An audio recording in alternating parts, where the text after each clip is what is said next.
clerk. Can you please state and spell your first and your last name?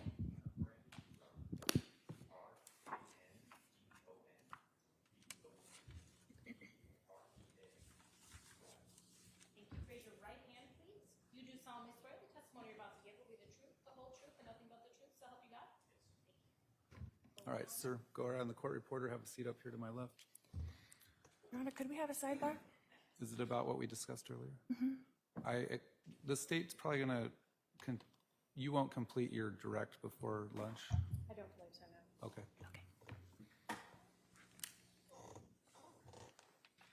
I will, but not for a second. Would you please introduce yourself to the jury? My name's Melanie Boudreaux. I live here in Arizona. And if you can pull the mic just a little closer to you and roll in a little closer. Thank you. Sorry. It's okay. How old are you, Brandon? I'm 40 years old. You said you're currently living in Arizona? I am, yes. What do you do for a living? Currently, I own a solar company. Okay. I want to talk to you sort of about your marriages. Are you currently married? I am. Do you have a prior marriage? I did, yes. I want to talk about your prior marriage. When did you get married initially? I was married initially October 31st, 2008. And who were you married to? Melanie Cope at the time, she became Boudreaux. How long were you and Melanie married? A little over 10 years. Did you two have any children? We have 4. Do you recall approximately when you began divorce proceedings with Melanie? It would have been in July of 2019.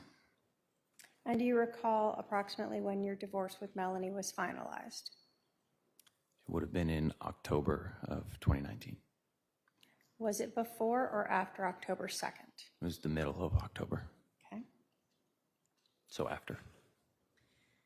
Now, do you have family here in Arizona? I have a brother who lives in Tucson now, but at the time I did not have any family here in Arizona. They lived in another state. Yes. Did Melanie have family that lived here in Arizona? Yes, she did. Did you know someone by the name of Lori Vallow? I did. That was Melanie's aunt. And did you spend a lot of time with Melanie's aunt, Lori Vallow? Yes, we spent a lot of time together. Do you see her in the courtroom today? I do. Can you point her out and tell us what she's wearing? She's directly behind you wearing glasses and a blue top. Your Honor, may the record reflect the witness has identified the defendant. Good job. When you knew or were spending time with Lori Vallow, was she married at that time? She was. Who was her husband then? Charles Vallow. And how often would you see Lori Vallow and her family? Pretty often. We would spend holidays together. We often vacationed together, and our children were close, so it wouldn't be unordinary to see each other every week. Were you close with Lori Vallow's prior husband, Charles Vallow? I was, yes.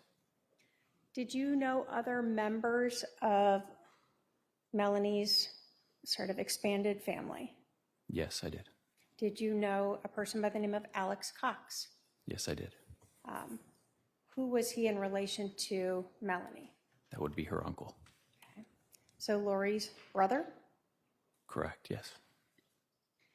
And before your divorce from Melanie, did you see Alex Cox often? Not as often as Lori, but yes, I did see him. Okay. Usually at a family get-together. Did you know anyone by the name of Chad Daybell? No, I did not. Did you later become aware that Lori Vallow married a Chad Daybell? Yes, I did.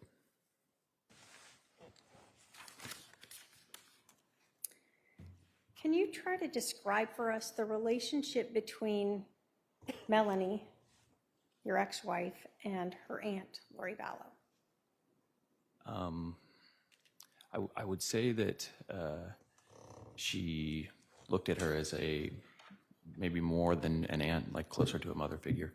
Her mother passed away when she was younger, and she let her hold a lot of influence in her life. Okay. Starting sort of the end of 2018 through 2019, did you notice Melanie spending a lot more time with Lori? Can you ask that question one more time? Sure.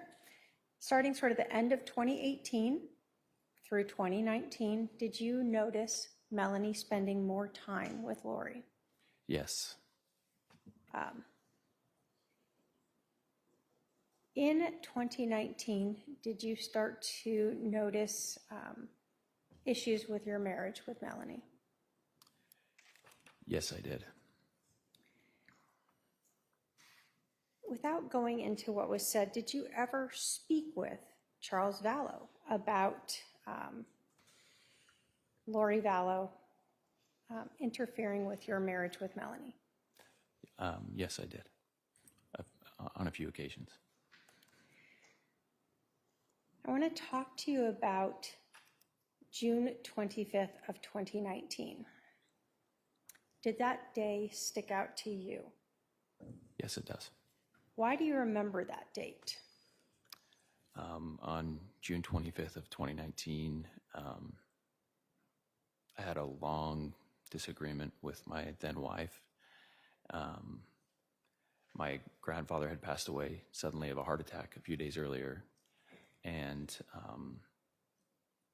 she had told me she didn't want to go to his funeral, and that had led to the start of a disagreement that quickly changed and was very different than what I thought was going on. I'm going to have you put your mic just a little closer to you. Yes, sorry. That's okay. So you said it started out as a conversation about going to your grandfather's funeral, Yes, and then it changed into something different? it did, yes. During this conversation with Melanie on June 25th, were you accused or told that you had been involved in doing some things to her aunt, Lori Vallow?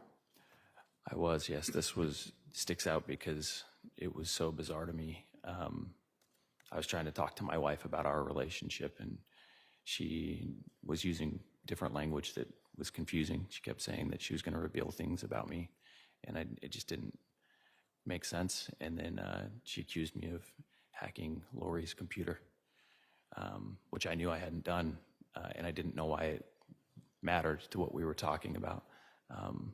So, that something like that sticks with you because it's just doesn't connect.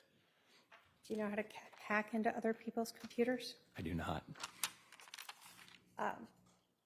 So you're being accused of hacking into Lori Vallow's computer. Did anything get raised during this conversation regarding your sexuality? Yeah, it was a very long argument. It started in the afternoon and went past midnight,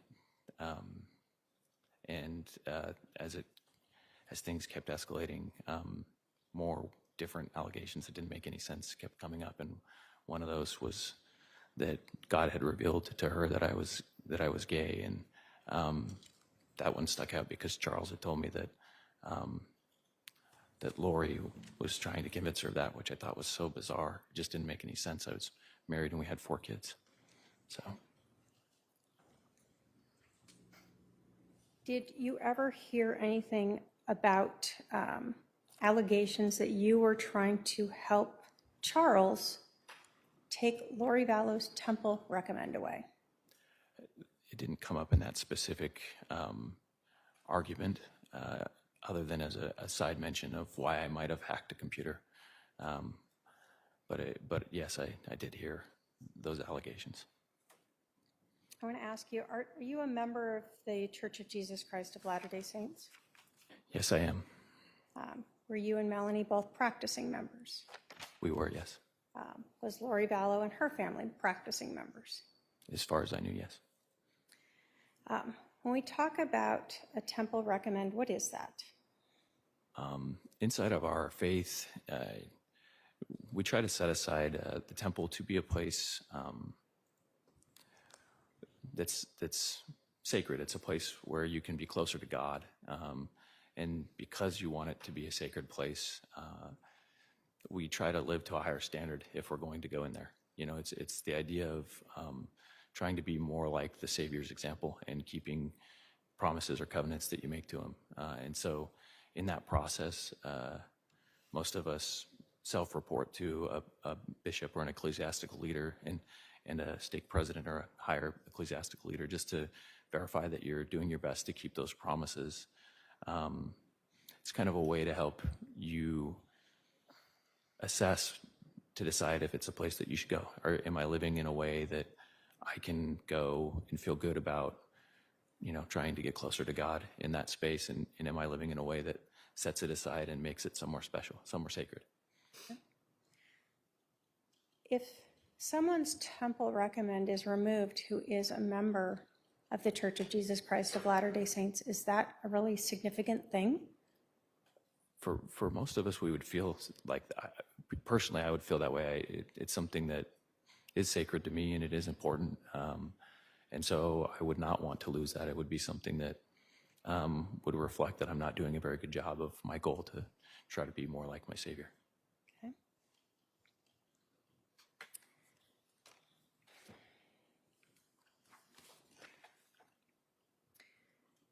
When you are having this argument, this conversation with Melanie on June 25th, what are you thinking? You know, it began with just frustration, which when I took a little time and was introverted and thought about it, I realized wasn't fair. If she didn't want to go to a grandfather's funeral, I recognized that me feeling frustrated was something I should deal with myself, but not try to force someone else to do something that they weren't comfortable with. And then it was just really painful, because the rest of it there's a lot of frustration that comes from, at the end of it, she was asking for a divorce and demanding that we end our marriage. And, you know, I had 4 kids, and this was going to change their entire world. It was going to change everything for my family. Did you, having spoken with Melanie, feel that Lori Vallow was involved in some of these things that Melanie was telling you, that was why your divorce should end? Can you ask that question one more time? Sure. As you are listening to the things that Melanie was telling you that evening or afternoon into the evening of June 25th, did you believe that Lori Vallow had been involved in some of these ideas that were being told to you as to why your marriage should end? Yeah, I mean, how else does her aunt's computer getting hacked even come up without Lori being involved? So I got pretty frustrated at one point, and I think I told her I'm going to take a break, and I texted Lori and Charles and tried to call both of them to discuss it with them, because I wanted them to understand the gravity. You know, this is my family. This is my kids. This changes the rest of their lives. You know, it's not just whatever was going on for those two.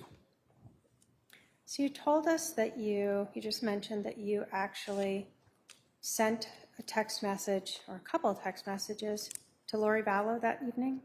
Yes, I did. Can you scoot just a little closer? Thank you. Yeah, I'm sorry.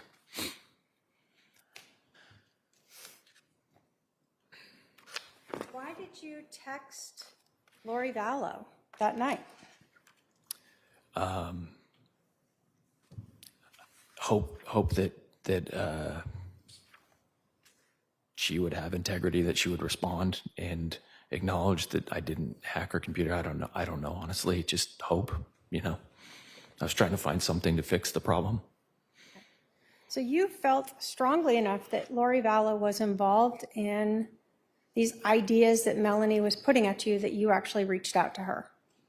Yes.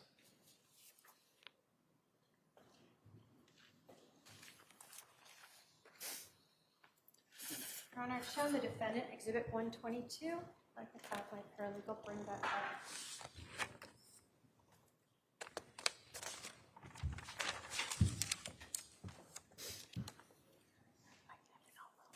I want you to look at Exhibit 122. Do you recognize those text messages?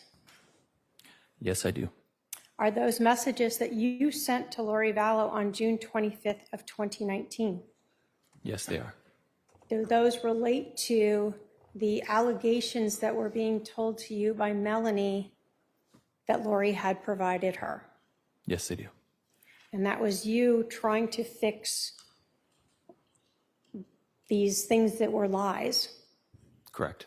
State will move to admit Exhibit 122. Any objection? No objection. 122 is admitted.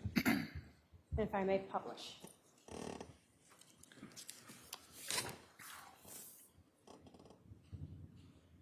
Okay. Brendan, just so we understand, when you were shot at on October 2nd of 2019, did you actually provide the police with your cell phone I did, yes. so they could download everything? Yes. And is this from your cell phone? Yes. So we see on June 25th of 2019 at 6:45 p.m., the first message that you sent? And was this phone number, the 808 number, Lori Vallow's phone number? Correct. In the message, what did you tell Lori? I told her that Melanie believed I helped to try to get her temper recommend taken away, and that we both knew that it wasn't true. Do you want me to just read it? Sure. Lori, I sent this to Charles. I'm sending it to you as well. Charles, Melanie believes I helped you to try to get Lori's temple recommend taken away. You and I both know that's not true. She does not believe me. I wanted to send this to both you and Lori. If either of you care at all for me or my children, you'll come forward and be truthful. I've never done anything to hurt either of you. I can't believe you would lie to her about something like this. I gave you a blessing when you're at your worst in my home. My children will be punished if my wife leaves me or can't believe me when I have done nothing. This is on your heads to make it right. So your initial thing was about that temple recommend because that was so important, right? Yes. But that was just one of the lies that had been told to you by Melanie. Yes, and at this time I didn't know that she also believed that I was gay. That came after I had sent these texts. Did you get a response after this first text? No. Do we see then a second text at 9:10 p.m., same day, September 25th? Yes. What did you say then? At least have the respect to talk to me to my face, not whispered behind my back. She believes you and you are lying. This is going to affect my children. Okay. Did she respond to you then? No.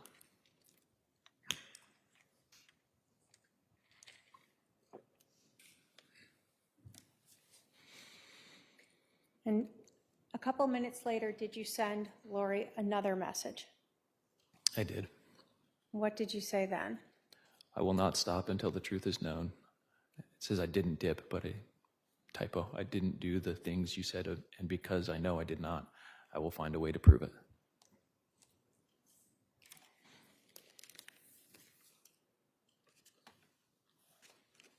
Did Lori ever respond to any of those? No.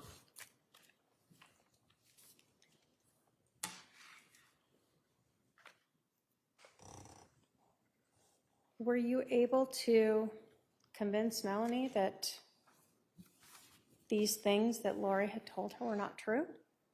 No. Would she listen to you about it? After that evening, she would never spend time alone with me again. There's always someone else with us everywhere that we ever talked or communicated. Did you want to get divorced? No, Did you agree to a divorce? I did. How did you and Melanie decide to go forward with the divorce? We used a mediator. How does that work? you have choices. You can either each get your own lawyer and they can help advocate for you through the process, or you can use a mediator. Those are the two, or you can do it yourselves without lawyers, I guess, as well. And as you go through that divorce process, you really discuss two key concepts: all of the money and the finance side, and then the children when you have children. And so a mediator is helpful in being able to help you understand what the law thinks if you both can't agree on something, and help you go through and think. It's a lot to think about. And you know, you're very I was very emotional going through that. And so they're helpful that they can kind of guide you to make sure you're covering all your bases and you're thinking about the future for your kids, thinking about what's fair in the financials, all of those things. At that time, what were the ages of your kids? I know, I got to go back a few years. So in 2019. Braxton would have been 9. And then I would add a 5-year-old and a, what would Blake be, 2000? A 4-year-old and a 2-year-old.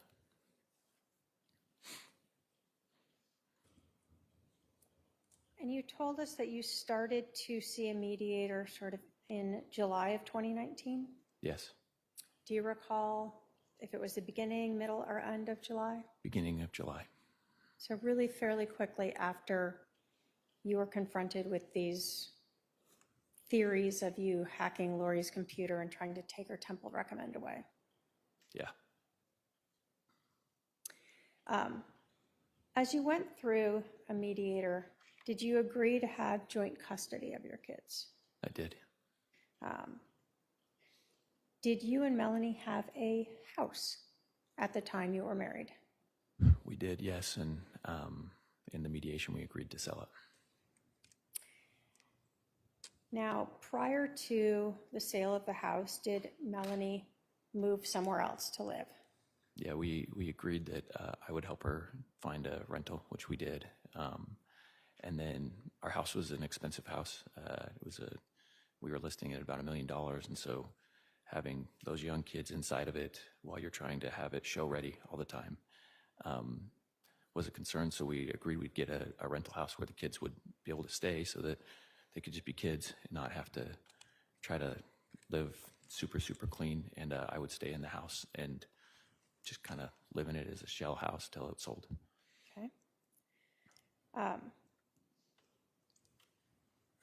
Do you recall approximately when Melanie moved out?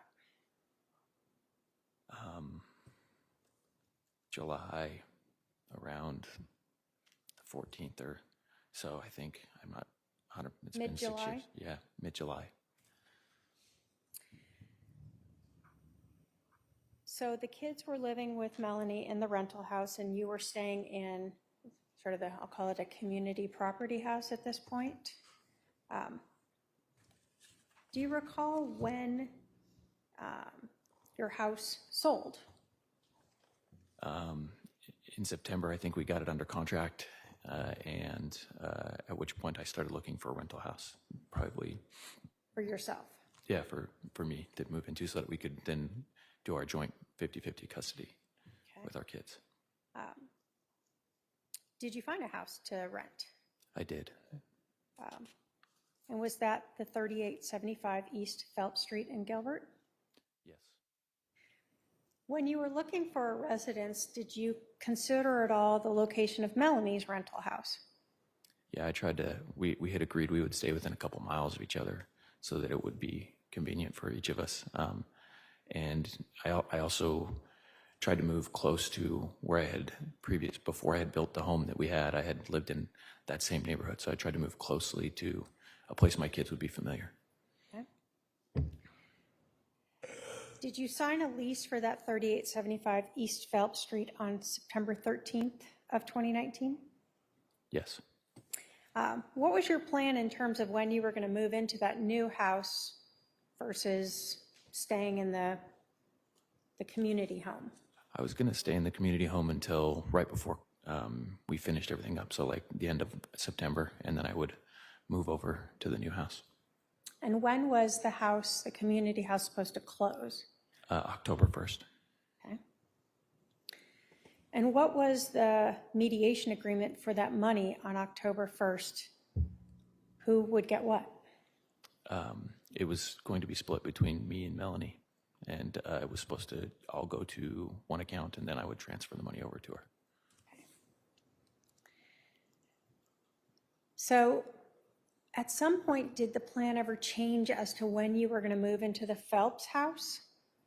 Yes, I heard from Melanie that I had an option to get my kids early, which I was getting very limited time with my children. That was hard for me. You know, it's difficult going through transitions like that.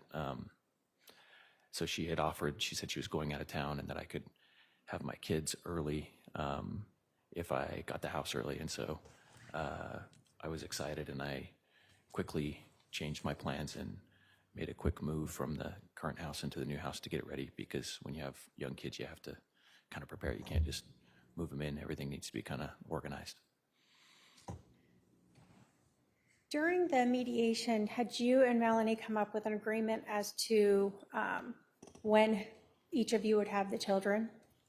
Yes. What was that agreement? Mondays and Tuesdays would be my days. Wednesdays and Thursdays would be her days, and then we would rotate weekends. So weekends for you guys was Friday through Sunday? Correct. And then how would you hand off the children, and what would happen with your youngest? I worked, so she would watch my youngest even on my days, and then handoffs would happen at school. If they were in school, we would just drop off, and the other person would do the pickup. If they weren't in school, then it would be drop off at each other's houses. Okay. So you said you worked. Did Melanie work? She did not.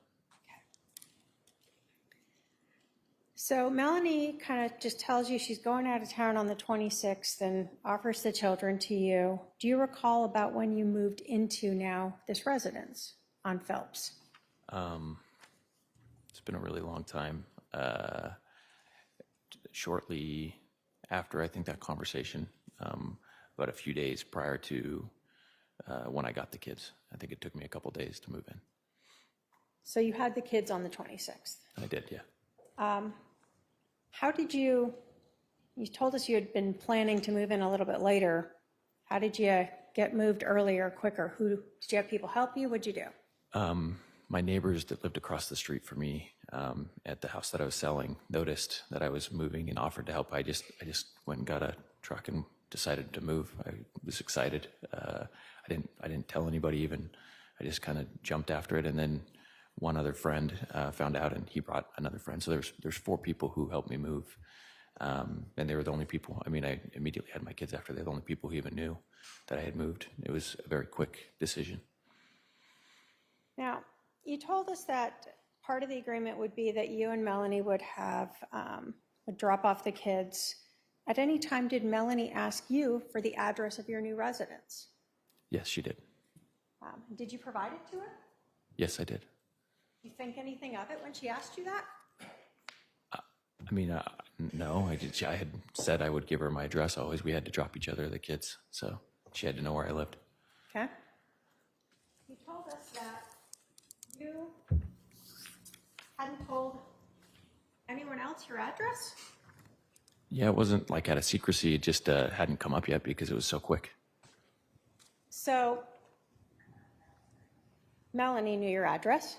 Yes. And then you said 2 of your neighbors helped you move? Correct. So they knew your address. And then you said 1 of your friends helped you move? And he brought another friend, so 2 of my friends knew where I lived. Okay, so 5 people knew your address? Yes. Shown Defense Counsel 123, if I can have my paralegal approach.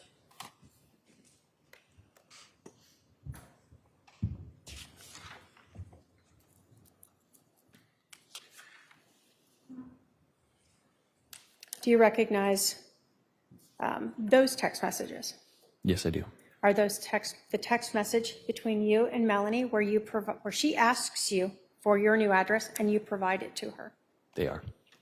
And was that on September 17th of 2019? It is. Your Honor, the state will move to admit Exhibit 123. Any objection? No objection. 123 is admitted. The state will move to publish. Go ahead.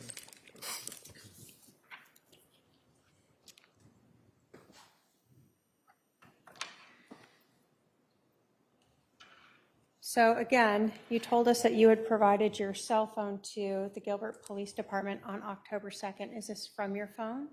Yes.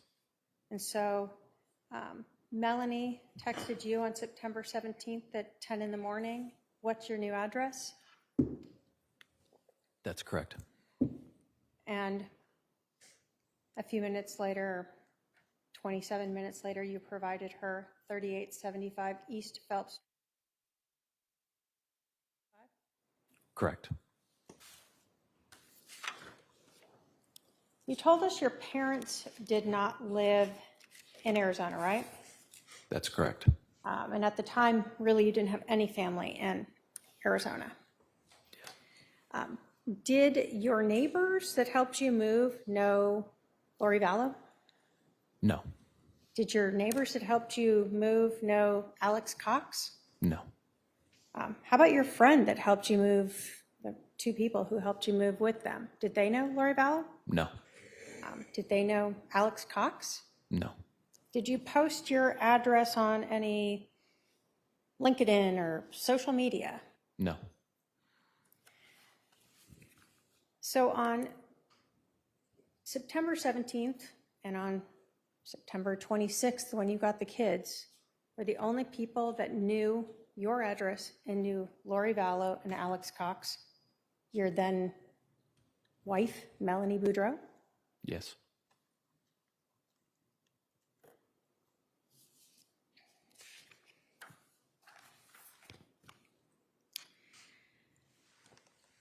So on September 26th, you're in your rental house on Phelps Street. You have your children with you. And is this sort of the first time you have been there with your kids? Yes. And this was over a weekend, correct?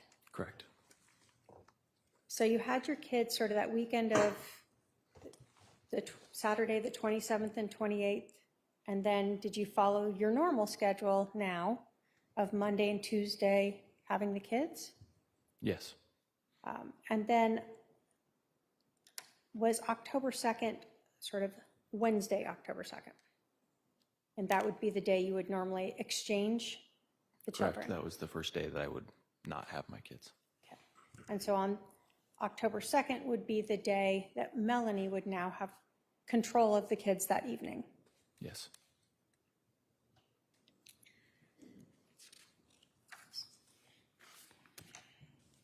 So I want to talk a little bit about your schedule with your kids the morning of October 2nd.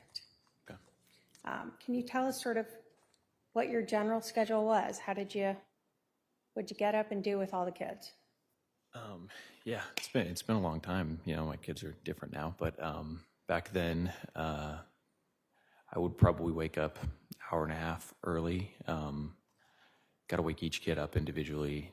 Kind of, each of them has different needs. I think Breeze was still in diapers. Blake might have even still been in diapers. So you wake them up, you make sure that you get them cleaned up, changed, you feed them. Got to get 3 of the 4 of them dressed. They don't know how to dress themselves. So you got to give yourself time. So probably an hour and a half making food, getting kids ready, making sure everybody's good to go and prepared so that when you get within a short amount of time of school, you can get the 2 that are in elementary school there on time. All right, so you said you had 2 that were in elementary school. Were they in the same school? Yes. And so that leaves 2 other kids. Yes. What did you do with the other 2 kids? Blake was in like a pre-K preschool that was right by the new rental that we got Melanie, and then I dropped Breeze off at Melanie's. Well, she didn't want me to come to her house, so I would drop her off at the park and then watch her run to her mom. Okay. Do you recall approximately when you left the house that morning to start taking the kids to drop them off at their different locations? Let me ask you this. Do you recall approximately when the kids had to be at school? 7. I probably would have left at 7:30. They probably started at 7:50. That's And were the schools you said close to your Phelps Street? it was like probably a 5 or 10 minute drive, depending on if there was some traffic or not. Okay. So who did you handle first? Where did you go first? I'd always drop the 2 that were in elementary school first. That was on the way to their mom's house, so we would take those 2, drop them at their school, and then I would drive the rest of the way to their mom's house and at the park, and drop at the park right there by her house, and then I would go drop Blake at his school. So on the morning of October 2nd, did you follow that same schedule and go to the park to drop off your youngest? Yes. And how would Melanie know that you were there? I would text. Okay. Did you do that morning? I did. And then you said you would kind of just once you knew she was there, let your daughter go to her. Yeah. So would you visually see her and then let your youngest go to her? Of course, yeah.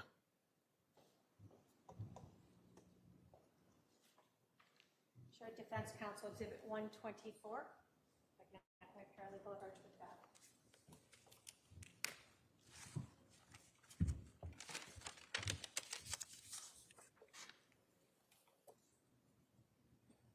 Do you recognize those text messages? Yes. And are they from October 2nd of 2019 around 7:40 in the morning? Yes. And do they reflect you letting Melanie know that you were there with your youngest? Yes. State will move to admit 124. Any objection? No objection. 124 is submitted. If I may publish.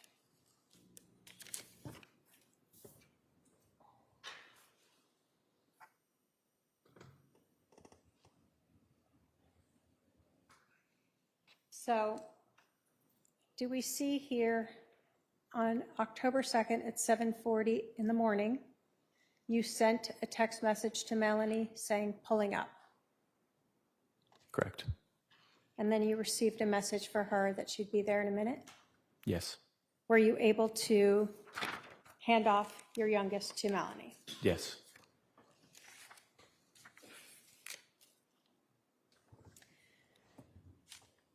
Did you go home after that? I did not. Did you tell Melanie where you were going after that? I did not. Where did you go? I went to the gym. How long, well, let me ask you this. Where was the gym in relation to your Phelps house? It was a couple minutes away. It was on the way. It was midway between her and my Phelps house. Okay. And how long were you at the gym? About? Hour and a half. Okay. Can you tell us what kind of car you were driving back in October of 2019? It was a black Tesla Model X. Okay. 2-door or 4-door? 4-door. It's Okay. like an SUV. How long had you had that Tesla? A few years. I bought it, I want to say 3 or 4 years earlier. Okay. So Melanie knew about that car? Yes. You had had it when you two were together, Correct. and you continued to have it as you were going through the divorce proceedings. Correct. And you drove that Tesla to that park when you exchanged your youngest. Yes, I did. I want to talk a little bit about Tesla vehicles. They're electric, right? They are, yeah. They drive a little different than gas cars. They do, yes. Can you tell us first about the acceleration? When you're driving a Tesla, they have when you take your foot off the gas, they built in a system that makes it slow down, so it like brakes for you. So they call it one pedal driving, but so when you push it, it'll accelerate really fast because that's just how electric motors work. The torque's very quick, so you can go much quicker. And it also, when you take your foot off the gas, it'll slow down a lot quicker too if you leave that feature on. So it drives very different than a gas car. You don't use the brakes as much. Okay. So if you take your foot completely off the acceleration pedal, it almost stops. Yeah, it can be very abrupt. It can feel like hitting the brakes. And so had you learned over those years how to kind of slow down by taking your foot slowly off that acceleration pedal? Yeah, you drive different. Did your Tesla have any type of technology built in to automatically open a garage door when you're within a certain range of it? Yeah, it did. It had that exact feature. It was when it got in a certain range, it would just send a garage door signal and open it up. Had you programmed that feature at the Phelps house? I did, yes. If you put your Tesla into park, what would happen? I used the feature where it would make the driver's side door just open automatically for you, so you didn't even have to reach over and open it. Would it open all the way? It would just slowly open. Sometimes it would open all the way. Sometimes it would open like a quarter of the way. There's like a sensor to make sure it doesn't hit stuff. Okay. And so that was something you had programmed already, so every time you put your car in park, that would happen for you. Yes. I'm going to talk a little bit about the driver's door of your Tesla.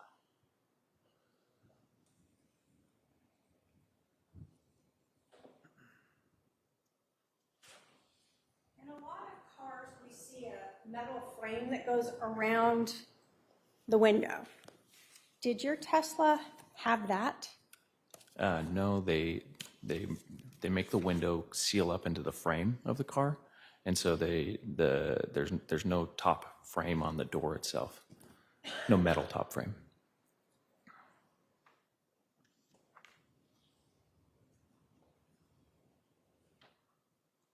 Shown defendant exhibit 25. I can have my paralegal approach.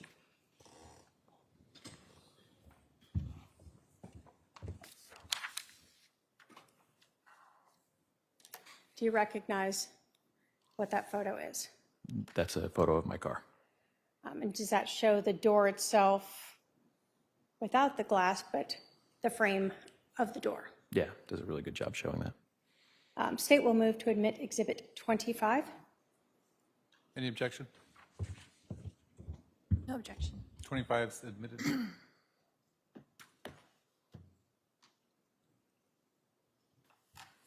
Okay. So is this actually a picture of your vehicle from October 2nd of 2019? Yes. And so we can see that there's no sort of metal frame around where the window would be, right? Correct. Okay. And is this actually your glass window right here? Yes, I believe it fell out when I opened the door, or when I put my car in park. Okay.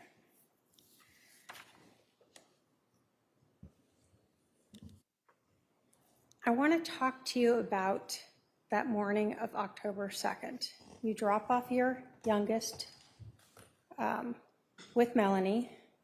What did you said you went and dropped off your fourth child at sort of a day pre-K type of course? Yeah. And then you went to the gym. Yes. After you went to the gym, what did you do? I drove back from the gym to my house. Okay. What was your plan that morning?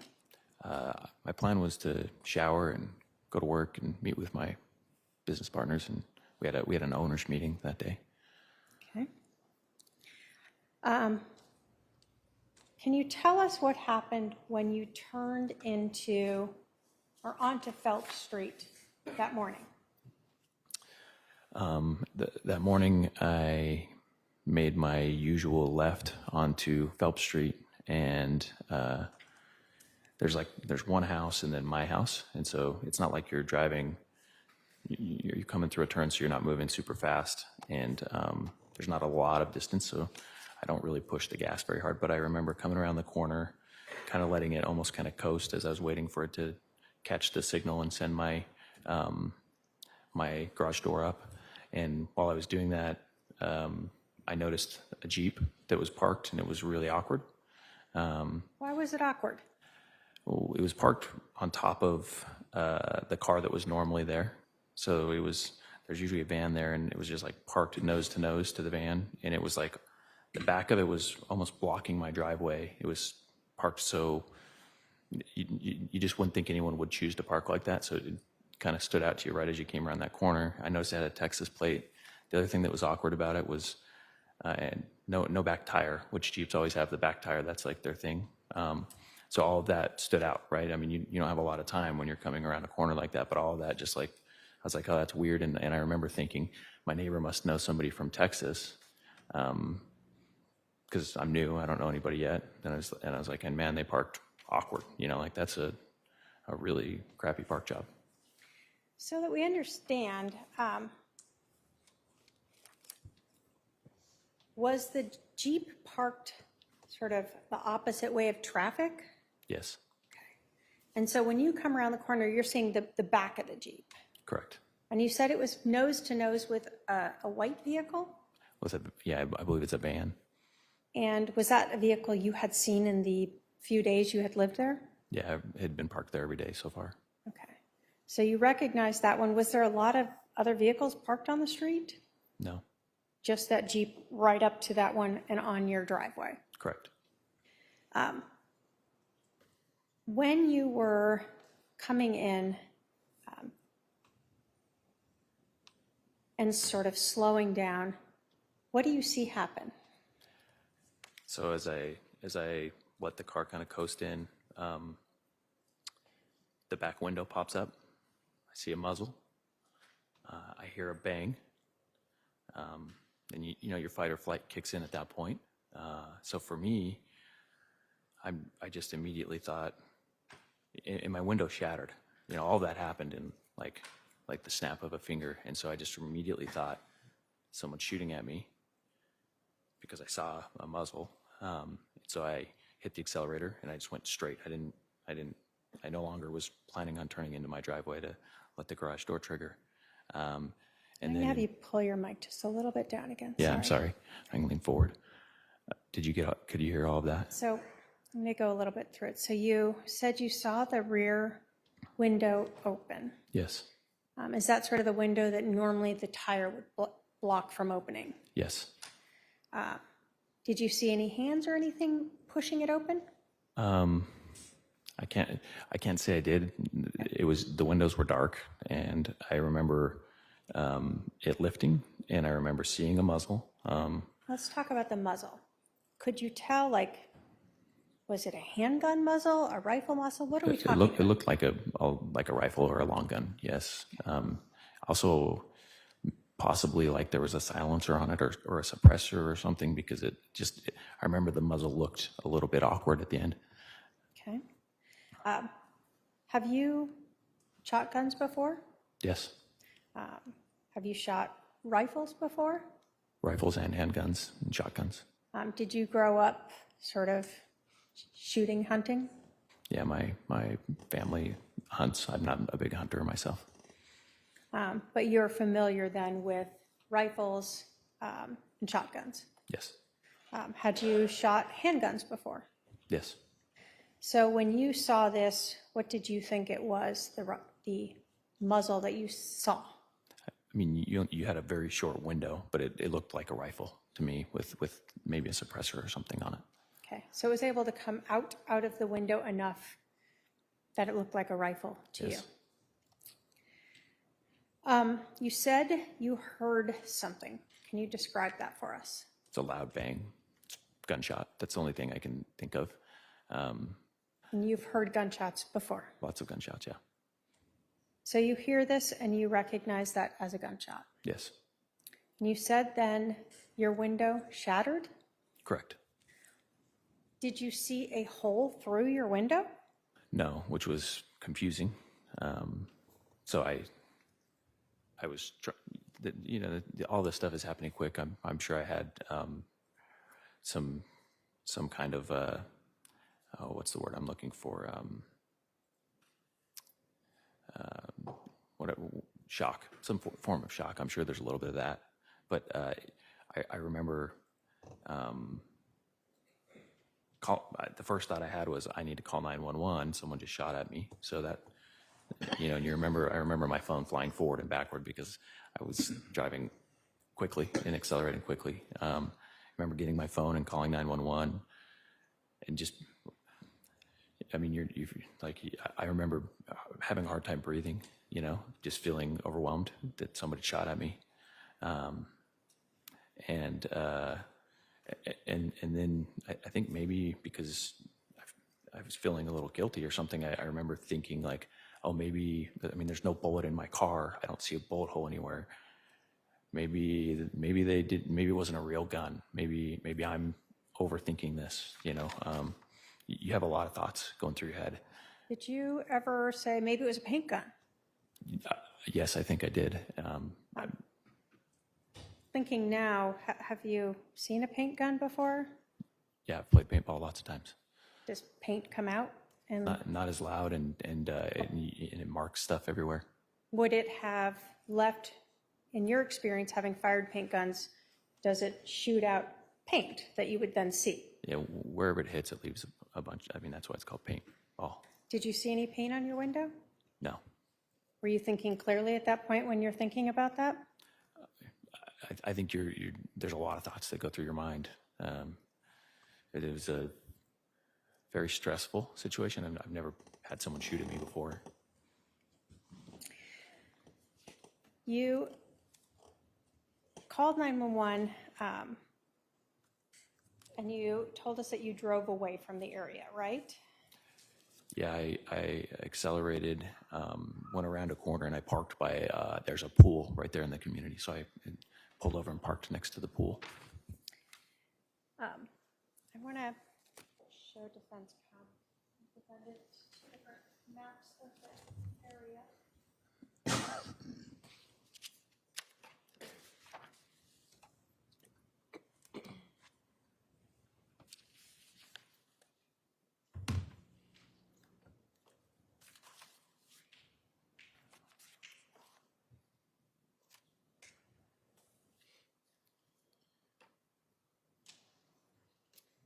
I can have my paralegal approach with exhibits 1 and 3.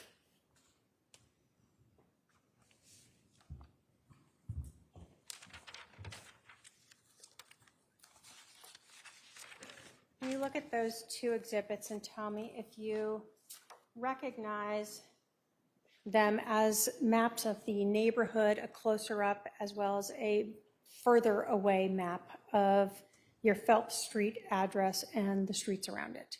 Correct, yes, they are. And those are sort of accurate maps of that whole area. Yeah, I'd say they're accurate. State would move to admit exhibits 1 and 3. Any objection? No objection. 1 and 3 are admitted. After you publish, let's recess.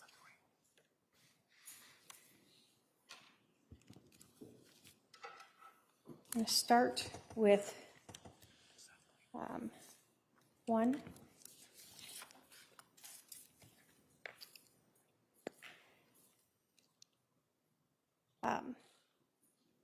Actually, I think it's this way. When you were driving to your residence, I'll do it this way. We see here 3875 East Phelps Street. Is that your address at Yes. that time? And so it was 2 houses in. Yeah. When you were arriving back to your residence that morning of October 2nd, can you describe for us how you came in to the neighborhood? I guess people probably can't see when I point. Huh? I would have gone up. Let me pull out just a little bit. I would have come around where the map kind of starts there. Yeah, where your pen was. If you go down to that corner, I would have come there off Fairview, come all the way up, gone up that street where your pen was, and gone. And that's the way that I came in, Okay. where your pen just traced. So you went through this intersection and then you turned left here, and that's where you saw, as you turned that corner, that Jeep Wrangler. Correct. Did you notice if the Jeep had 2 or 4 doors? 2 doors. Okay. Did you notice anything about the license plate? It was a Texas plate. Were you able to get the license plate number? I was not. After the shooting, you told us that you sort of took off, and I'm putting exhibit 3 up now. I'm going to zoom in a little bit here.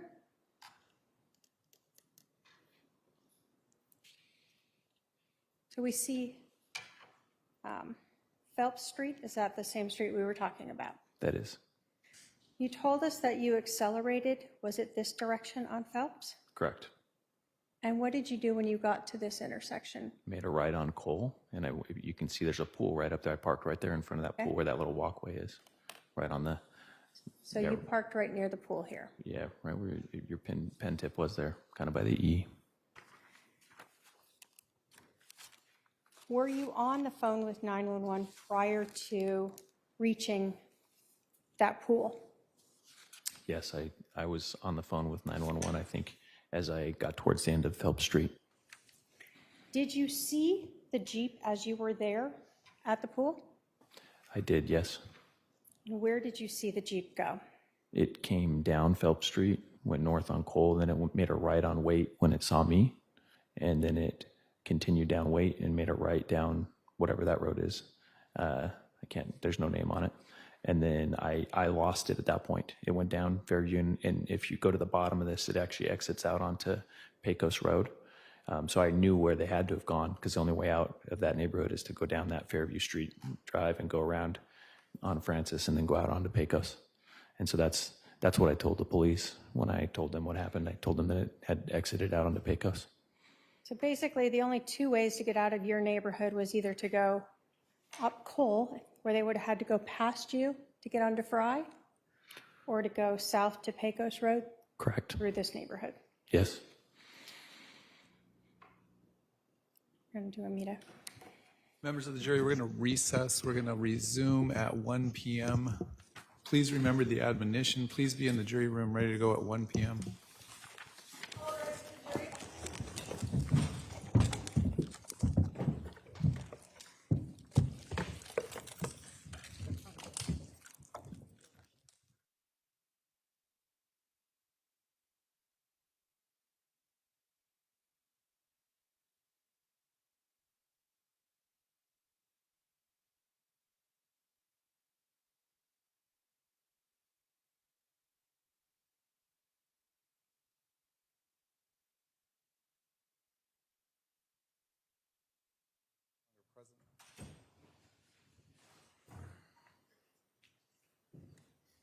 Does the state have a rough estimate of how much more direct on this witness? Probably 30 to 45 minutes. We have a 911 call to play, but Okay. Do you have an update for me on obtaining documents from your investigator?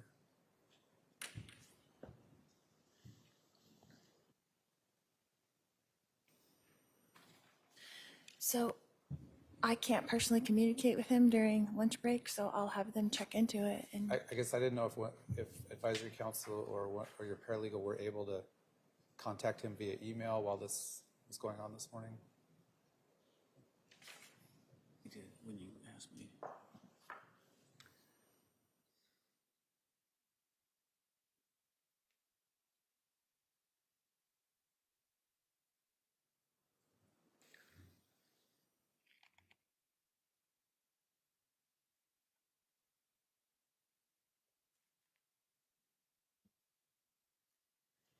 they did email him, but there's been no response yet. All right, if anyone gets in contact with him and identifies what documents are needed, obviously if you email those to our staff, we'd be happy to print them out for you.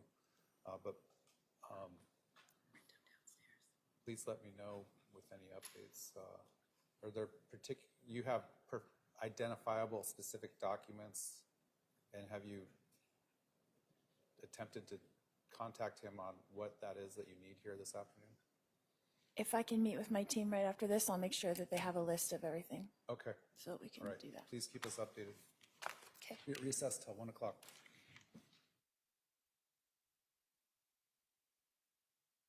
the defendant filed a motion over the lunch hour.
The parties are present, the jury's not present.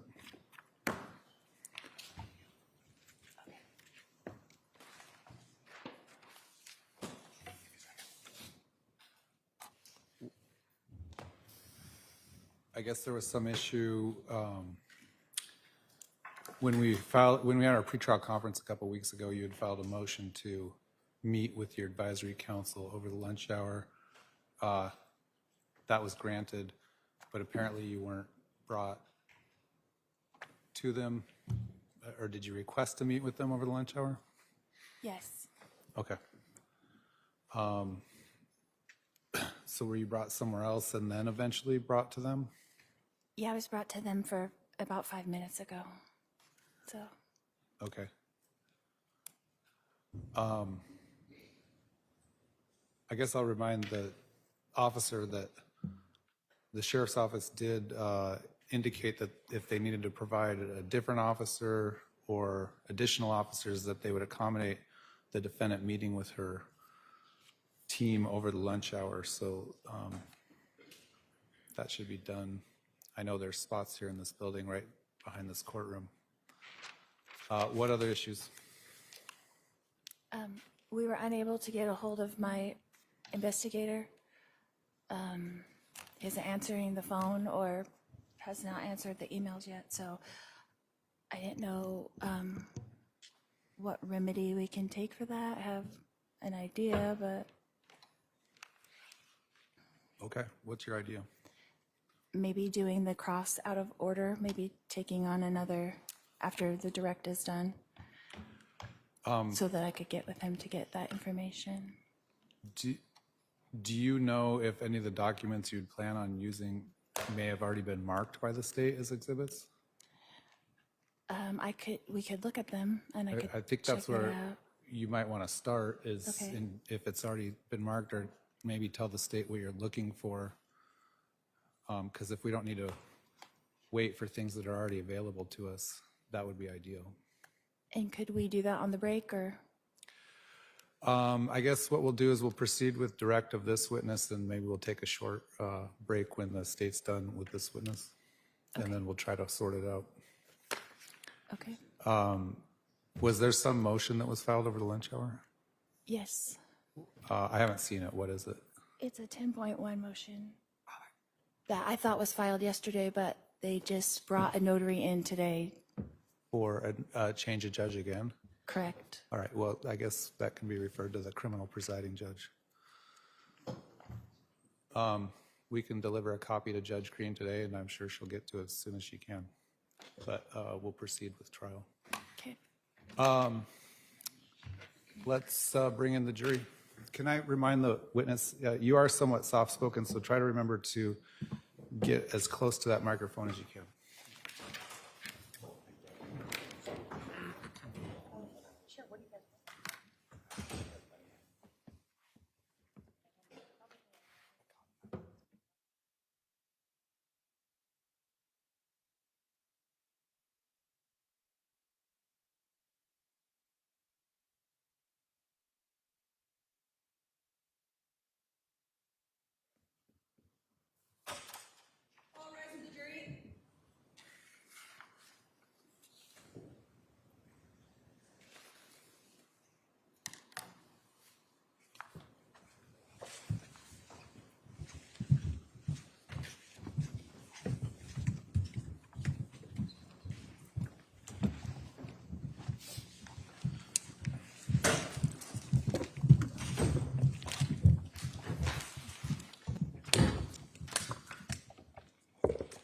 All right, welcome back. Please be seated.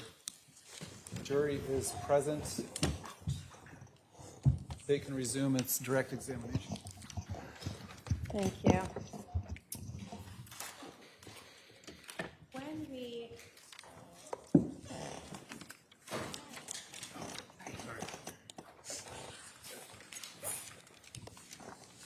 When we had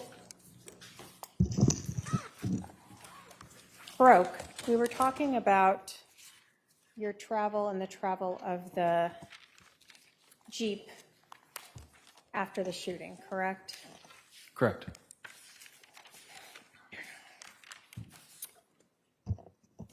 In terms of your movement, you told us that the Jeep had gone, and I'm going to take this out of the shiny gloss. You told us the Jeep had gone on Phelps up to Cole, and you were here, and that's where you saw it turn on Waite. Correct. Were you able to kind of see across here to watch the Jeep? Yeah, you can't see from this aerial view, but there's just like a fence, and there's nothing else there. It's just bushes. So you can see almost that whole street there on Waite from where I was sitting. Which direction was your car facing? Towards Fry or away from Fry? My nose was pointed towards Fry. Okay. So you were able to see the Jeep then continue and turn down this street? Correct. After that, did you see the Jeep again? I didn't. Where did you go? What was your return route back to your house? I did a U-turn there on Cole, and then I turned onto Waite, and I drove down Waite, and then back onto Phelps. So sort of following the path of the Jeep as well until you got to Phelps? Yeah, and then I just pulled into my driveway. Okay. And then I sat and waited for an officer. Were you on with 911 during that whole time? I was. Exhibits 4, 9, 13, and 14.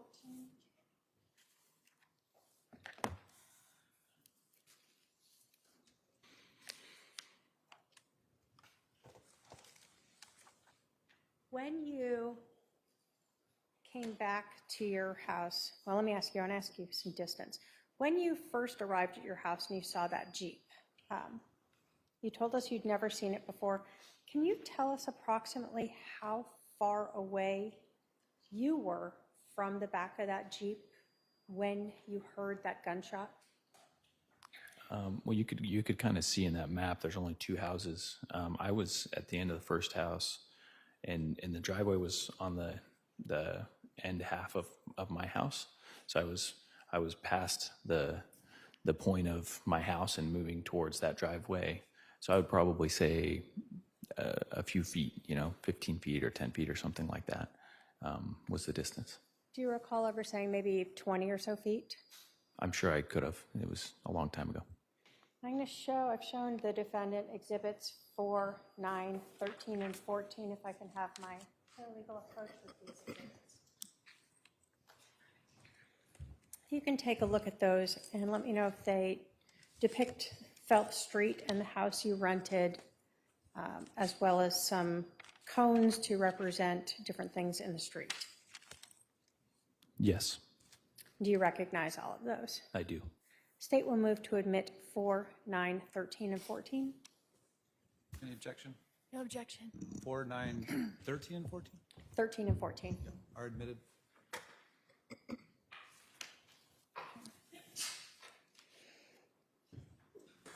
I'm going to start with 4.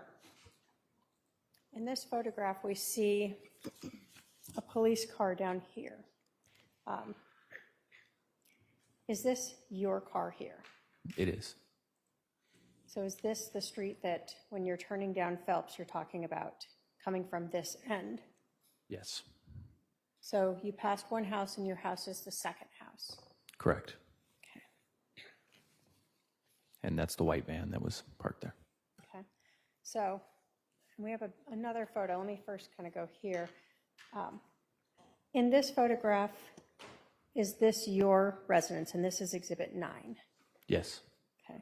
And this is your driveway. Correct. It's on the outside And edge. so is this the area? Well, let me ask you, where was the Jeep parked? You can see just the front of the white van's bumper there. It literally, the bumper of the Jeep was touching that van's bumper, was just right on top of it. So the back of the Jeep would have been right where your pin point is right now. Okay, so right at the edge of your driveway? Correct.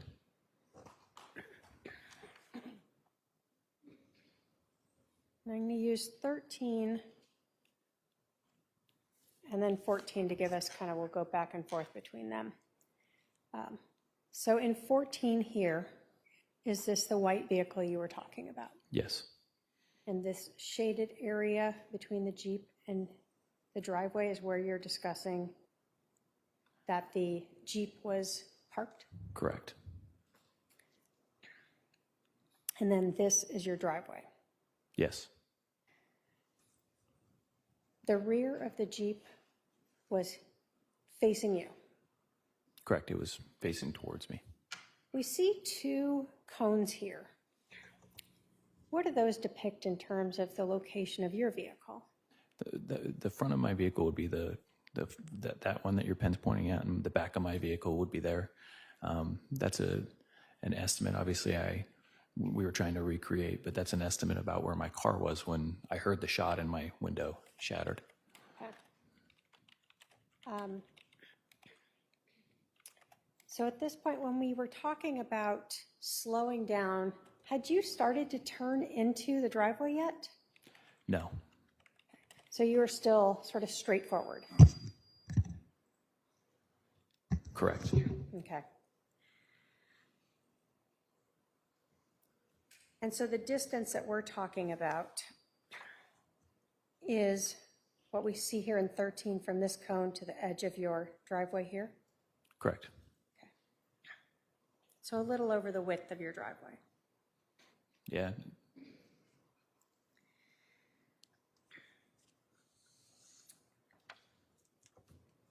When you saw the rifle come out of the rear of that Jeep, can you describe for us what you say you saw on the end of it? It was cylindrical, and it looked a little bigger than a normal. I mean, every muzzle at the end of those rifles has some kind of a sight or usually something on it that they use to when you're shooting. But this looked like it had something different on it. It was a little bigger, and that's why I said a suppressor or I mean, I didn't get a long look at it, but it definitely stood out to me that it looked a little different. I think that's the part that I described was that it was noticeable. Okay, so it was wider or bigger than the normal barrel itself. Correct. Okay.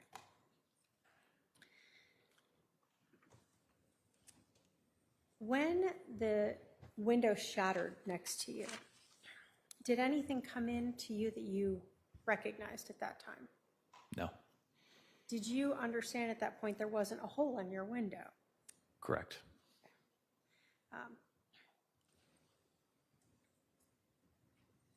As you hear that bang and see your window shatter here, is that then when you accelerate this direction that we see down Exhibit 14? Yes, that's exactly what I did. Okay. And then when you got to the end of this street, which direction did you go? I went right. Okay. And then you headed straight up Cole and stopped at that park or whatever with the pool? Yes.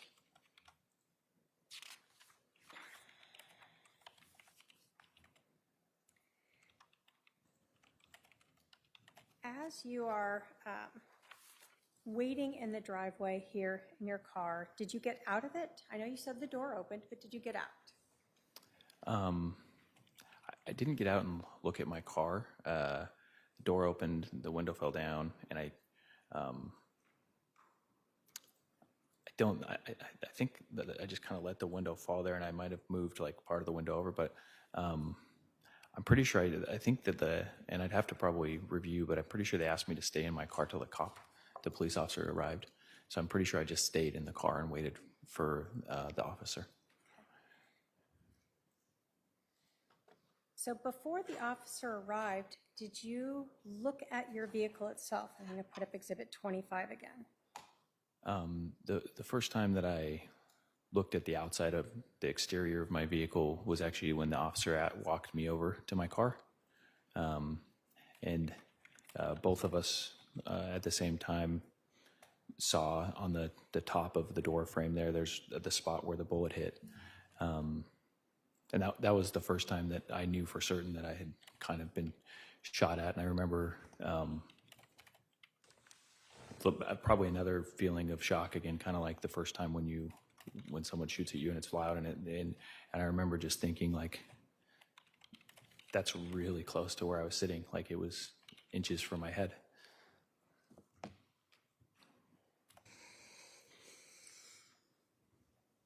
Show the defendant Exhibit 26.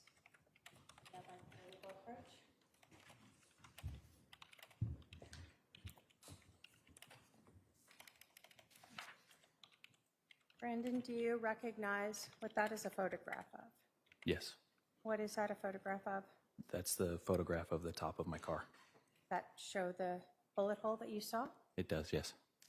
State will move to admit Exhibit 26. Any objection? No objection. 26 is admitted.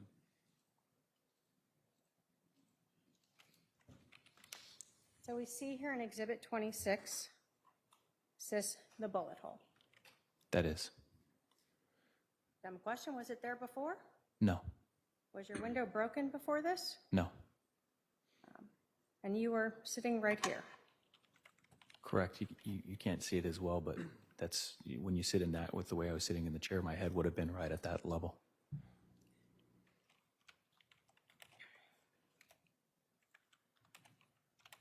When you called 911, were you sort of telling them both sort of what had just happened as well as what was ongoing happening, what you're seeing with the Jeep? Correct. Did you make that, you told us, as you're immediately driving away from this shooting? Yeah, I immediately thought the right thing to do was call 911. Did you tell the operator at one point you were almost out of breath? Yeah, when I remember when I first called, I'm not a doctor or anything, but I just remember I couldn't breathe. I was like feeling surprised, maybe. I don't think we have a word for that feeling. Were you scared? Yeah, Do you have concern for your life at that point? yes, Were you trying to figure out what had just happened? yes.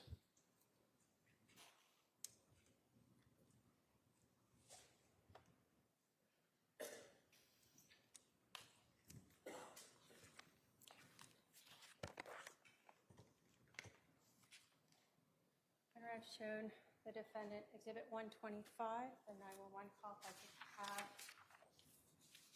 paralegal play that, just to have the witness identify himself in it. Go ahead.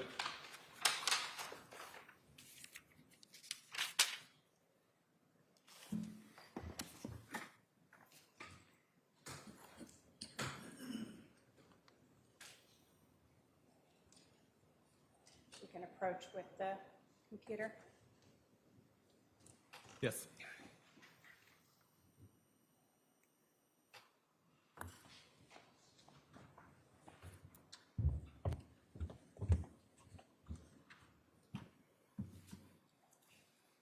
Brandon, if you can just listen to that. Have you listened to your 911 call before? I have, yeah. You can listen Yes. to that and let us know if you recognize that as your 911 call and as your voice.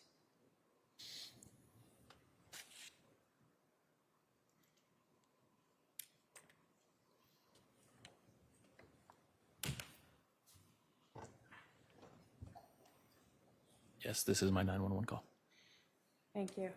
Your Honor, the state will move to admit Exhibit 125 pursuant to 8031, 8032, and 902. No objection. It's admitted.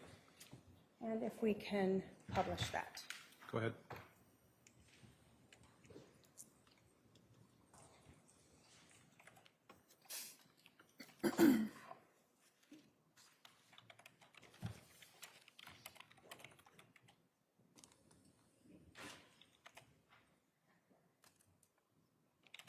Gee, I moved to a new home about a week ago. What kind of vehicle is it that drove? October 2nd, 2019. 9 hours, 14 minutes, 53 seconds. 911, where's your emergency? Someone just shot my window.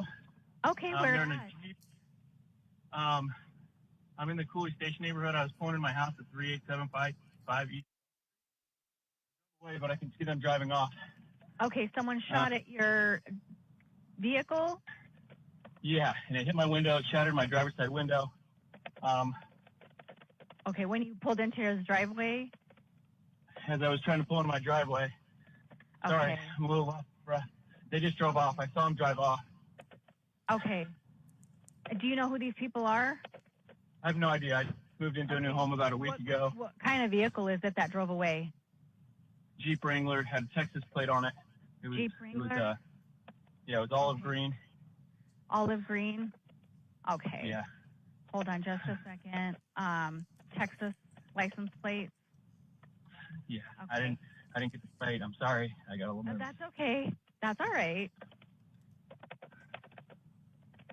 Oh, which way did they go? Do you remember? They're driving south towards Pecos Road, between Pecos and Rexburg. Okay. Okay. You don't see the vehicle anymore? No, they left. They drove off. Did you see how many people were in the Jeep? Sir? Yeah. Hello? Oh, did you see how many people were in the Jeep? There must have been at least two because somebody shot at me and then somebody else drove off, and I don't think they had enough time to go climb from the back into the front. Right. Okay. And then do you have any injuries? Did they shoot at you? They shot at me, it hit my window, it bounced off. It might not have been a real gun. It was loud, but it might have been like a paintball gun or something. I mean, it should have hit me or gone through my window. It just shattered it. It didn't go through. Okay. Okay. And your window is shattered? Yeah. Okay. And you have no idea who these people are? No idea. Okay. They were just parked like right in front of my house.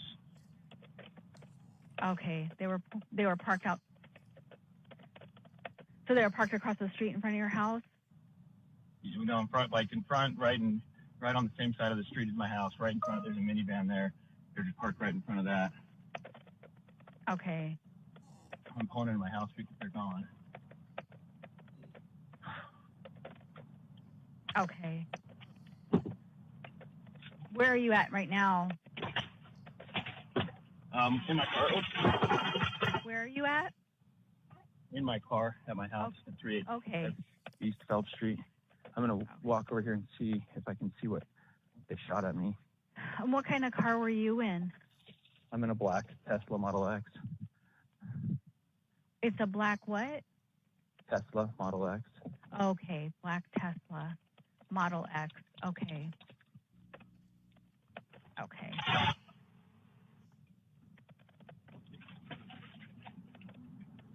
All right. I do have officers on the way to meet you.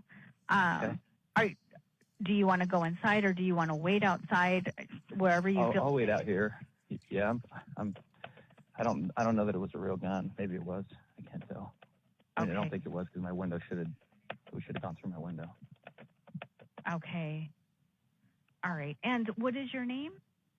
My name's Brandon Boudreaux. And your phone number?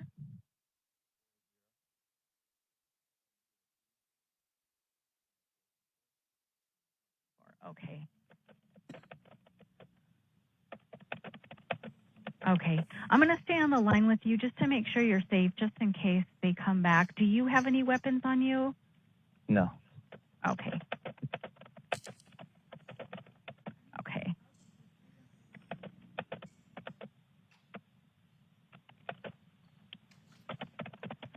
Do you see the officer pulling up? Not yet. Not yet? Okay. Looks like he's coming up Phelps. You said 3875 East Phelps, correct? Correct. I wonder if he's on, there's another section of it. He might be on another section. Okay, because, yeah, his car is showing right near Fisher Lane and Phelps Street. I'm at, what is the cross street? Sorry, I just moved over here. Yeah, I'm at Fisher and Phelps. I don't see it. Okay. Okay.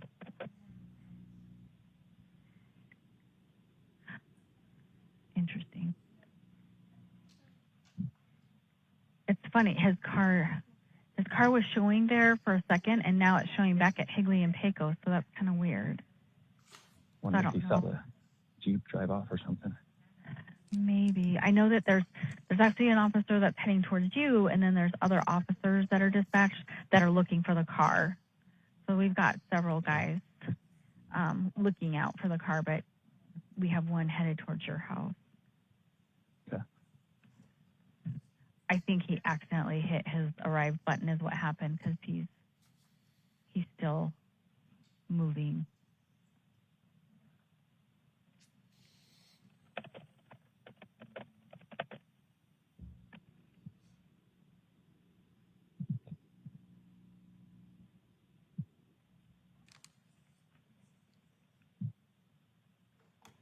So just out of nowhere, did you see the guy that I didn't see who it was.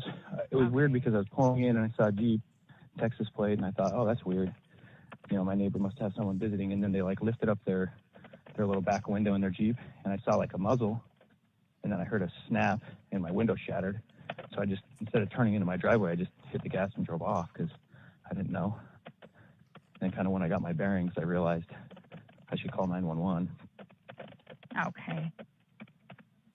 So then I drove, and then I didn't drive very far. I just drove around the corner and waited for you guys to pick up, and then I kind of saw them come around the corner and go down the road and start driving down south towards Pecos and Brecker. Okay. And did they look like Hispanic And I knew that was males, the only way white out. males? I didn't see a person at all. I didn't get to see a Okay. person.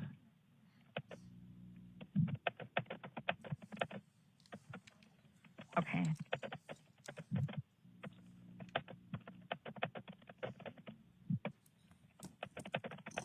I knew there was only one way out of Pecos Manor, and that's down there on Pecos Road, so that's why I told you that. Okay. All right. I do see the officer pulling up on Fisher from Fairview. Okay. So he's coming from the other way. He'll come around right now. I'll see him in just a sec. Okay. Yeah, I see him. Okay. All right. I'll go ahead and let you go. Okay. Thank you. Uh-huh. Bye-bye. Bye. October 2nd, 2019.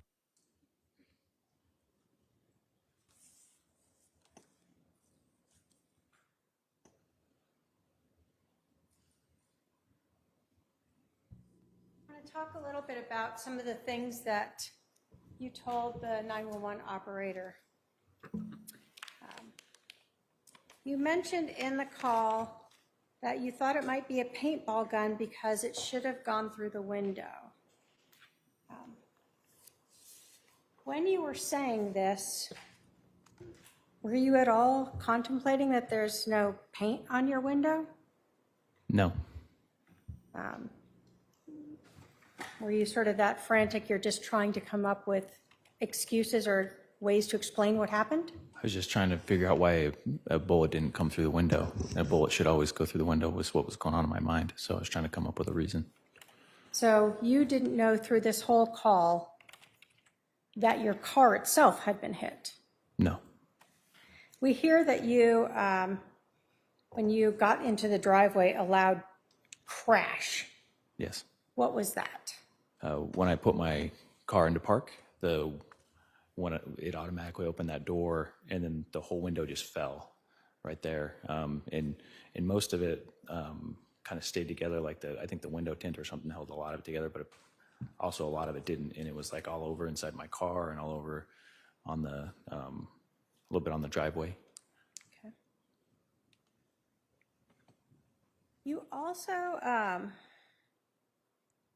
told them that you thought there might be two people. Why did you think that? I was trying to figure out how someone could have been laying in the back shooting at you and gotten into the front and gotten out of there so quick. I was thinking like you'd have to jump over a chair. It seemed like they moved very quickly. So I think I was just trying to come up with a logical reason how they could have moved so fast. We can have the Elmo again, please. Thank you.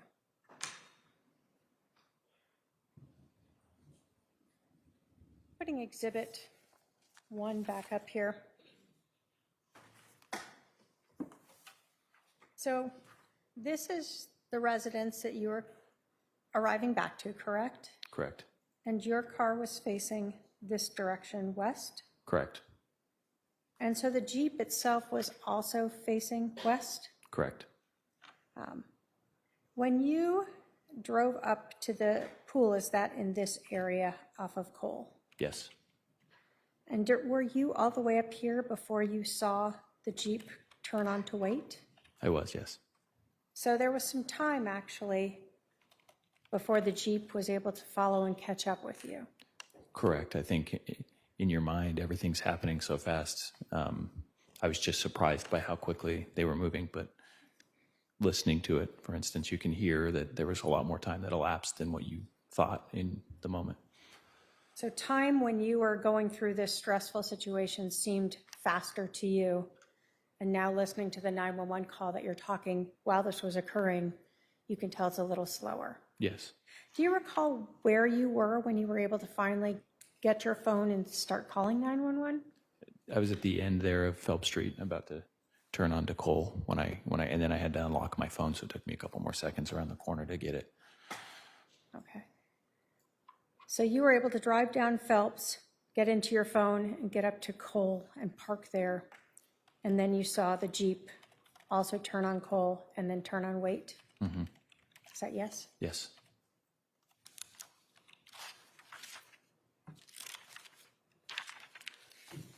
Did you ever see anyone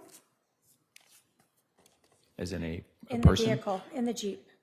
I didn't see who was driving the Jeep. When you saw the rear window go up, you couldn't see who was in the back? I didn't get a look at a person, no. And then when the Jeep turned, you're looking in your rear view mirror towards it? Yes, and then because I noticed it, I turned my body and looked out across. And so as the Jeep came up Cole and turned onto wait, you were not able to see who the driver was? No. In the 911 call, we hear the 911 operator refer to the officer as a he. Was the first officer on scene a male or female? Female. When the female arrived, you got off the call with 911? I did, yes. And did you speak with her and then walk her over to your car? I did, yes. And did she point out this bullet hole in your car? She did, yes.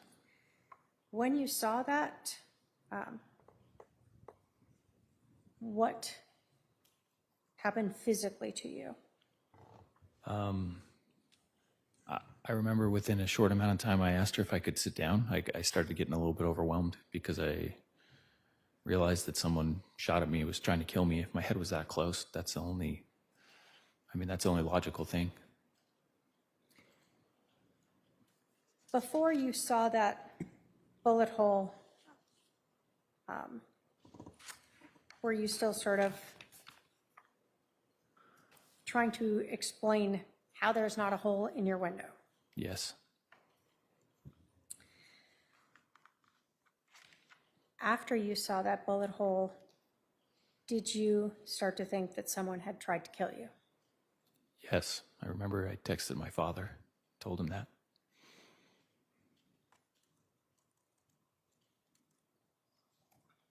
What did you text your father? I said, I think someone just tried to kill me. Were you thinking about how close you had come to death? Yeah. As you were experiencing all these emotions and trying to figure out how to handle this and texting your dad, did the police ask if there was anyone that could come stay with you? Yeah, they did. And because I didn't have any family, I just said, I had my two business partners who were really good friends, and I asked if they could come. Did you have to tell them where to come? Yeah, they didn't have my address. Did they come and stay with you? They did. Did you eventually move with them across the street to kind of hang out in the shade?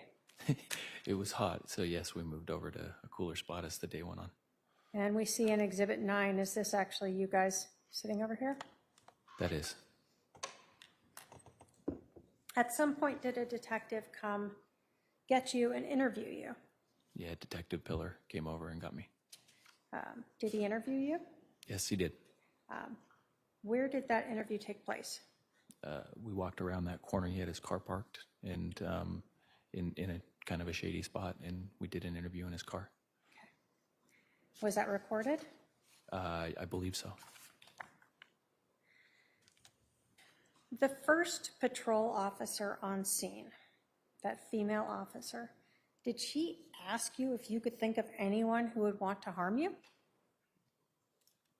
She might have. I don't recall. I'm not certain. Okay. When you met with Detective Pillar, did he ask you if you knew anyone who would want to harm you? Yes. Do you remember a lot of your interaction with that first officer? To be honest, like the part that I remember the most is just when I saw the bullet hole, and I think maybe just kind of got a little bit of shock because it was real when I called 911, but then I kept thinking to myself, a bullet didn't come through my window. And, you know, I just, when I saw that, I just realized, like, no, someone is 100% trying to kill me. And then it was kind of an emotional little bit, like I felt a little overwhelmed. When you talked to Detective Pillar, was that a little bit later, but while you're still sitting here on the scene? Yes. Had you had time to kind of get yourself back under control? Yes. Do you remember that conversation more than your Yes. conversation with the first officer? Yes, I do. At that time, when you were asked by Detective Pillar if there was anyone you knew who might want to harm you, were you able to provide any names? I told him the only person I could think of. And who was that? It was two people. It was Lori and Alex. Is that Lori Vallow? Lori Vallow and Alex Cox. So the morning of October 2nd of 2019, you have already told Detective Pillar that's who you believed is the only person you could think of who would want to harm you. Yes. Had you met Detective Pillar before that morning? No, didn't know him. Did you tell the police to tell Detective Pillar that Lori Vallow and Alex Cox had been involved in an incident in July of 2019 in Chandler, Arizona? I did. Did you think that that incident had something to do with this? I did. You were asked by the police, or do you recall being asked by the police if you had any issues with money or anyone else? I do. And did you have anyone else that you could think of that would want to shoot at you? I did not. Did you tell the police about your wife Melanie's relationship with Lori Vallow? I did. You told us that the Jeep that you saw parked right next to your driveway that we see here in Exhibit 9 had a Texas license plate, correct? Correct. Did you tell the police that Lori Vallow had lived in Texas? I did. So during the time you had known her, you were aware that she and Charles Vallow had lived in Texas? Correct. Did it seem relevant to you that you see a Jeep with a Texas plate in front of your house? It did.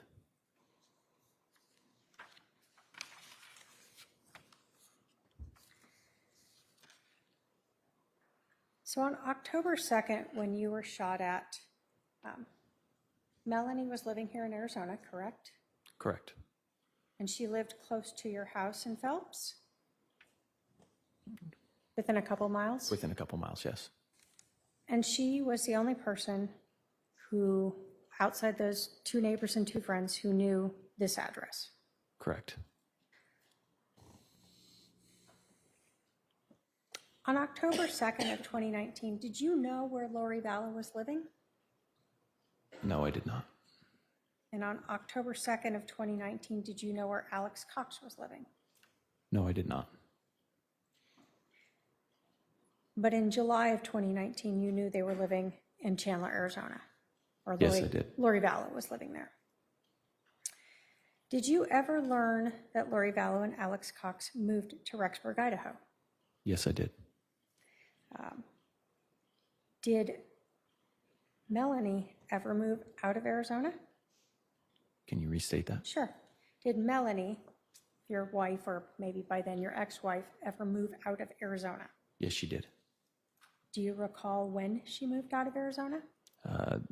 The end of October 31st or November 1st, 2019. And did you learn where she moved? Next door to Lori. In Idaho. Rexburg, Idaho? Yes. The state has no other questions, Your Honor.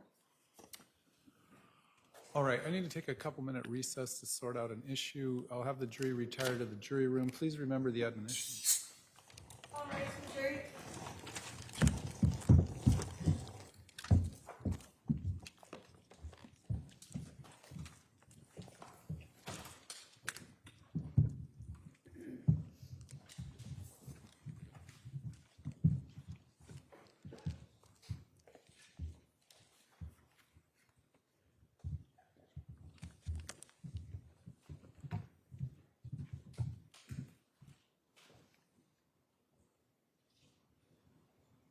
All right, you may be seated. The jury is no longer present.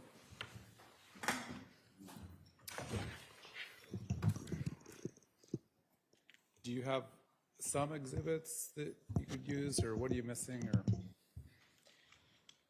I don't have any exhibits that I need. My investigator has he has the whole file. He has the whole file on Brandon. I tried to get it from him last night, but was unable to get are there in being contact. arrangements made? Maybe your paralegal can pick it up from him tonight or someone? We're trying to do that, exactly. Do you have another witness here? Do you mind going out of order? Your Honor, if that's necessary, we can go out of order so that we can continue proceeding today. Okay. I'll inform the jury that normally, as we said in the preliminary instructions, that there'll be a direct examination, a cross-examination, and then a redirect examination. But this time, we're going to take a witness out of order, and the defense will cross-examine Mr. Boudreaux at a later time in the trial. If you need me to contact OPDS to try to get something done with getting a hold of your investigator, or you want me to, please let me know before we leave here today. Okay. All right, Judge, if I can just make sure, I told my witnesses two, okay, because I obviously didn't know this, so if I could go check and see if they're Absolutely. here before we bring the jury in. that's fine. And Your Honor, can we make this a 15-minute break or no? Do you need some time? All right, we'll go ahead and do a 15-minute recess for the court reporter as well, and just let us know when your witness is here. Thank you. Thank you.